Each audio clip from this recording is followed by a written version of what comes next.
blessed day to everyone. So thank you very much for your hearts for the Lord. And before we begin the message of God through the Reverend Eric Burton, let us all pray. Father in heaven, we want to thank you for this great day that you gave to us. Thank you for the air that we breathe. Thank you for the life we got right now, and forgive us of all our sins. So we can please you and serve you in each little way that we can do. And thank you very much for forgiving us and giving us a brand new start to serve you and be a better person as you want us to. Thank you for the life of our Reverend Eric Burton, for his family, the church in Hinesville, Georgia, the same the church in Korea. Thanks for continuing to patiently teaching us the Temple History Studies as we continue to know all the lessons that came from the Reverend Eric Burton's heart and also from the founding pastor, Abraham Park. Thank you very much for this day as we continue to talk about the Temple history in our country, in our community, in this church. Thank you very much. You say pray. Amen. Amen. All right, so this message was shared by our dear Reverend Eric Burton in Hinesville, Georgia Church. And the title of this is God, only God is worthy to be praised. Only God is worthy to be praised. In Tagalog, ang Diyos lamang narapat-dapat ang tunay na legit na papurihan sa sambahin. Now, Adam's genealogy, as we continue to understand Adam's genealogy, we see that there are generations. Normally, you got 20, but the first 10, you get the first 10 of Adam's genealogy. And if you're going to read Genesis 5, it states like Adam, the next Seth, next Enosh, next is Kenan, next to Kenan is Mahalalel, next is Jared, next is Enoch, next is Methuselah, next is Lamech, and Noah. So Adam to Noah, that is a total of 10 generations. So 10 salinlahi mula kay Adan papunta kay Noah. So we continue to study that. However, as our great Reverend Eric Burton shared in the Hinesville Church, he wants to tackle about Mahalalel. What is Mahalalel and who he is? Now in Hebrew, it means praise. In Hebrew, it means praise. It came from the verb halal and to praise. E-L-L, the name of God. So the total meaning of his name, praise to God. So that's a great name. During those times, sa panahon ng ating mga ninuno, no, pag ang pangalan talaga ay nagkakaroon ng kahulugan sa buhay, kagaya ni Abraham, naging Abraham. So it's really great thing to have a name. And Mahalalel is a great name and a character of the Bible to praise God, to give Him praise. Now, when we praise God, we praise God with songs. We praise God with lyrics. And we sing to God. When we praise God, we sing songs. We sing, of course, part of the lyrics, yung mga kanta, and we sing to God. Because why? God is worthy to receive our praise. And that's the best thing that a Christian could do. Kaya naman sa mga panambahan, kahit simple Bible study, hindi nawawalan ng simpleng kantahan. Kahit acoustic guitar lang, madalas, lagi meron. Kahit hymns lang, a cappella lang, no? Naranasan natin yan. Namin yan, simula kami sa ministry. Kahit a cappella lang, sasamba at aawal sa Panginoon dahil siya'y karapat-dapat na papurihan at pasalamatan. Now, we read in Revelations 19:5. Revelations 19:5 said, "Then a voice came from the throne saying, Praise our God, all you His servants, you who fear Him, both great and small." Again, Revelation 19:5 it says, "Then a voice came from the throne saying, Praise our God, all you His servants, you who fear Him, both great and small." So lahat po tayo, anumang tsura, anumang figura, anumang lahi, anumang plan kagaling, dapat po tayong magpuri at sumamba sa ating Diyos. Yan ang sabi sa salita niya. Now, it's a congregational worship as we continue to know His word in Psalm 22 verse 3. "Yet you are enthroned as the Holy One. You are the one Israel praises." So, the congregation, the church, praise Him, praise God. At lahat ng iglesia na sumasamba, madalas sa linggo, araw ng linggo, mga kasabay natin sa panambahan sa araw nito, lahat po sila ay sumasamba sa Diyos. At maliban na lang sa time zone, ibang time zone sa buong mundo, or normally, all the churches, evangelical churches, and those who believe in Christ as a personal Lord God and Savior, they are praising God, especially during Lord's Day or Sunday. The main point number one in the message for today is only God is worthy of praise. Only God is worthy of praise. Tanging ang Diyos lamang ang karapat-dapat at marapat-dapat na papurihan. Now, in Revelation 5:12, in a loud voice they were saying, "Worthy is the Lamb who was slain to receive power and wealth and wisdom and strength and honor and glory and praise." Kinakatakuto ng Hillsong, worthy is the Lamb. Dito na throne. Yan. Lahat naman po madalas ay hindi ang mga kata ng Hillsong, Spanish Churches, Don Moen, and the rest of the gospel singers are all came from the Bible na nilapatan ng himig ng melodiya o ng melody. Kaya siya naging panambahan o gospel song. So again, in Revelation 5:12, in a loud voice they were saying, "Worthy is the Lamb who was slain, to receive power and wealth and wisdom and strength and honor and glory and praise." Now, it's our rightful duty as believers, our rightful duty to praise the Lord, to give Him thanks and praise. And Isaiah 43:7 says, "Everyone who is called by my name, whom I created for my glory, whom I formed and made." Again, everyone who is called by my name, whom I created for my glory, whom I formed and made. Lahat ng may hininga. Dapat din mga hayop sana, but of course, we cannot do that. Dahil wala naman silang senses na para sa bahin si Yahweh. But lahat ng mga tao sa buong mundo na humihinga pa, yun, kailangan papurihan ang ating dakilang Diyos. Again, in Isaiah 43:21, "The people I formed for myself, that they may proclaim my praise." So everybody praise the Lord. What a great praise and worship song na nalikha ni Pastor Ronald Ibarra, na isa sa mga favorite namin kami, wala pa lang sa pananampalataya. Everybody praise the Lord. So you and me, we all must give praise. Now, in Ephesians 1:12 says, "In order that we, who were the first to put our hope in Christ, might be for the praise of His glory." So all of us Christians who have hope in Him, who have put our trust in the Lord, must really give Him praise. Alam niyo, papuri, napakagandang bagay pag ikaw pinupuri ng kapwa mo, no? Pero mas higit pa doon, ang papuri binibigay mo sa ating Diyos sa bawat araw, bawat buhay, bawat pag-asa, bawat binibigay sa iyo sa bawat araw. So, marapat lamang na siya ay papurihan. And exalting God through music. Now, Reverend Art Burton also worship in the church in Niagara, Georgia. He also sings hymns. Papuri, pagsamba sa ating Panginoon. And me as well, bago naman ako nag-minister sa Panginoon, naging preacher, so to speak, ako ay nag-lead muna ng panambahan, kaya worship leader sa isang nag-uugisang church noon through our one of our mentor, Willie Rica Frente. So, yun po lang sila.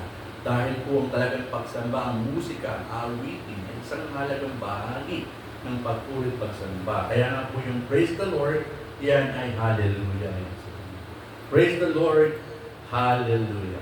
Now, in Psalm 150 verse 6, it says, "Let everything that has breath praise the Lord, praise the Lord." Alright, yung awitin panambahan ng likha sa talatang ito ng Biblia, no? Na kaya kailangan i-emphasize po natin na huwag mawawala sa ating puso at isipan ang pagpupuri sa ating dakilang Diyos. Kasi ating duty, ito'y bahagi ng ating pagkatawag, ito'y bahagi ng ating paghingat ng Diyos.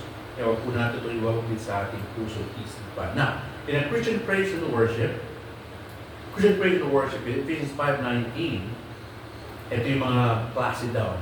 Singing songs and hymns and spiritual songs among yourselves and making music to the Lord in your hearts. Again, singing songs and hymns and spiritual songs among yourselves and making music to the Lord in your hearts. Songs, hymns, and spiritual songs. So, may mga Christians na hindi nila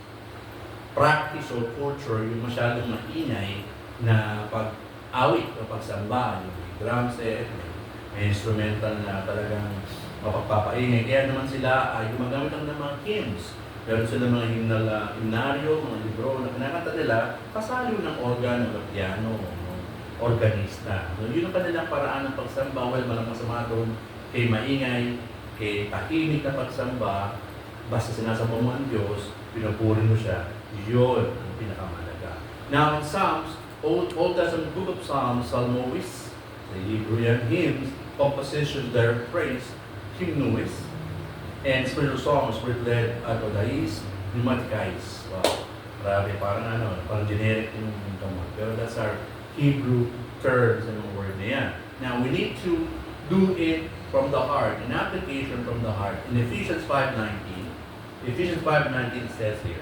speaking to one another in psalms and hymns and spiritual songs, singing and making melody with your hearts to the Lord. At kaya nga maraming mga tao, kapag kaya nababagabag o nalulungkot, sing praises to God. Yung mga favorite nilang worship song, ni Don Moen, Hill Songs, ni Steve Cuban, Ron Pinoli na Lord na, and Bunny Shirkers, Elevation, yan, yung mga bago, si Chris Tomlin, and the rest, Ibarra, Musikata, Boy Baldomar, Pastor Baldomar, the rest of the papuri singers na nagiging inspirasyon ng mga worship team sa kanilang pag-awit, lahat ng komunikasyon sa pagsamba at pagpupuri sa puso. Sabi yan, in your heart, no, in Greek, tekardia. Yung pala yung cardia, puso kasi yan, timon. Internal and authentic. When you worship the Lord and you praise the Lord with all heart, this really internal and authentic. Now, main point number two, what are other benefits or features or things that a praise can do? Praise unleashes God's power. It's like a weapon, right? Praise unleashes God's power. Now, we are going to be tackling about Paul and Silas in prison. So sa ating photo dyan, sa ating PowerPoint, and then Paul and Silas, alam niyo yung pala nakakulong sila, pati paan nila ay hindi naman nakatali, parang nakalagay sa isang kahoy, nakaipit, tapos may kadena sila. So, in midnight, they are praising the Lord and worshiping the Lord. Now, let us see. In John 6:20, the priest blew the trumpets. As soon as the army heard the sound, they gave a loud shout. Then the wall fell down and everyone charged straight. So they took the city. Ito po yung sa mga nagpapatumba, no? Pati mga wall ay na gumuguho kapag pagsamba ay ginagawa. So kanina, sila Paul and Silas nakatakas sa prison because they worship God. Bumukas sa mga selda dahil sa pagsambat pupuri nila at sila ay nakatakas. So this God's power, break up the wall. Dito naman sa Joshua 6:20, the priests blew the trumpets. As soon as the army heard the sound, they gave a loud shout. Then the wall fell down, everyone charged straight, so they took the city. So nagtagumpay po sila ron. Now, ano pa ang nagagawa ng pagpupuri? Evil spirits flee. Evil spirits flee. 1 Samuel 16:23, when the evil spirit sent by God would come on Saul, David would get his harp and play it. That would help Saul. He would feel better and the evil spirit would leave him. Si Hari David, siya bata, nag-play siya ng harp. At yung pagsamba niya, pagpupuri niya ngayon, dahil siya anointed ng Diyos, ay nakapagpapa-impact ng pagsalakay ng diablo, karamdaman sa paramdam ng hari ng King Saul. Kaya, napakaganda po, pati demonyo napapalari sa pagsamba. Now, it shows granting temporary relief to Saul through David's anointed musicianship. A divinely permitted distressing spirit afflicts Saul because he rejected God's commands. Whenever David worshipfully plays at Parkin's lips, demonstrating the power of God, honoring music and the kindness of the Lord, and extending mercy even to the disobedient. Kahit yung tao, di sumasamba sa Diyos, o di masyado kinikilala sa Jesus, pag tayo ay sumamba at nagpuri, maging sila ay napagpapala ng ating pagsamba. Now, David worshiped with all his heart, and that unleashed God's power. Evil spirit will flee as you worship the Lord, as you worship God. So David is a great example na dakilang mananamba, worshiper sa ating kasaysayan sa Biblia, no, sa buhay Kristiyano. The prison gates are open, pagkain binanggit natin kanina, panggitin natin ulit, about midnight, Paul and Silas were praying and singing hymns to God, and the other prisoners were listening to them. Suddenly there was such a violent earthquake, the foundations of the prison were shaken, at once all the prison doors flew open and everyone changed came loose. Nakatakas tuloy yung mga ibang mga nakakulong dahil sa pagsamba. Midnight po yan, ha? Midnight. Kaya siguro marami rin mga overnight prayer and praise ibang mga churches, no? About midnight, Paul and Silas were praying and singing hymns to God. So it's a really great thing to pray and worship God. Now in Acts 16:26, once again, suddenly there was a powerful earthquake. It shook the prison from top to bottom. All at once the prison doors flew open. Everyone changed came loose. It's a powerful phrase from those servants of the Lord na nakatakas sila. Kasi no, even yung mga pagkakapinig, nagkakaroon sila ng kalayaan dahil sa pagsamba sa ating Diyos. Battles are won. In 2 Chronicles 20, early in the morning, when the people left the desert to Tekoa, as he started out, Jehoshaphat stood up. He said, Judah, listen to me. People of Jerusalem, listen to me. Have faith in the Lord your God. He will take good care of you. Have faith in his prophets, and you will have success. Jehoshaphat asked the people for advice, and he appointed men to sing to the Lord. He wanted them to praise the Lord because of his glory and holiness. They marched out in front of the army. They said, give thanks to the Lord. His faithful love continues forever. They began to sing praise him. Then the Lord hit some men and told them to wait. He wanted them to attack the people of Ammon, Moab, and Mount Seir. They got into Judah and attacked it, but they lost the battle. Nanalo ang grupo ni King Jehoshaphat dahil sa pagsamba sa Diyos, sa pag-awit. Yun ang pinanalo nila, no?